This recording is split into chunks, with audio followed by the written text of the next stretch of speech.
How did land reform's uneven success shape the Mexican Revolution?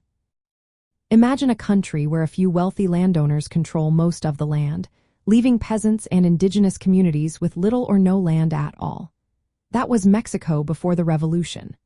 The fight for land was at the heart of the Mexican Revolution, which started in 1910 and changed the country forever.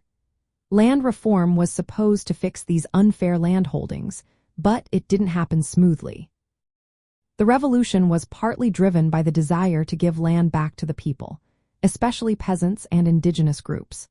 The 1917 Mexican Constitution made it clear that land and natural resources belonged to the nation and could be redistributed.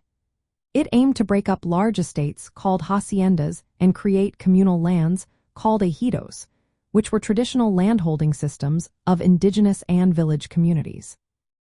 But putting this into practice was complicated. The government was slow and often conflicted with powerful landowners and military leaders. Some leaders, like Venustiano Carranza, preferred to keep the old landowning elite in power.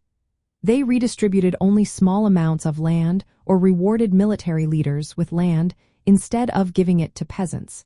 This left many peasants still landless or with only tiny plots. Things changed more when President Lázaro Cárdenas took office in 1934. He believed in a bigger push for land reform. Cárdenas expanded the ejido system, redistributing land to landless peasants and indigenous groups. He also supported them with infrastructure, credit, and technical help to make their farms productive.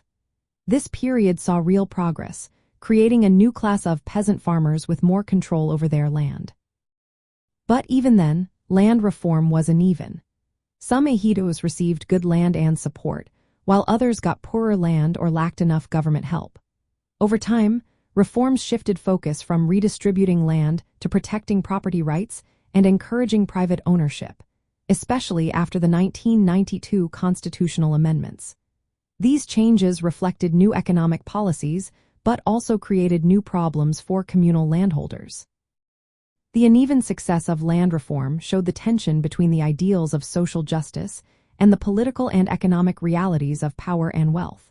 It shaped Mexico's social and political scene well into the 20th century. Rural communities, relationship with the government, and their sense of identity were deeply affected. From a Latin American cultural point of view, land reform was more than just politics or economics. It was about restoring dignity and rights to indigenous and peasant populations, connecting to their traditions and sense of community. The legacy of land reform still influences rural development, social movements, and debates about land rights and indigenous autonomy in Mexico today.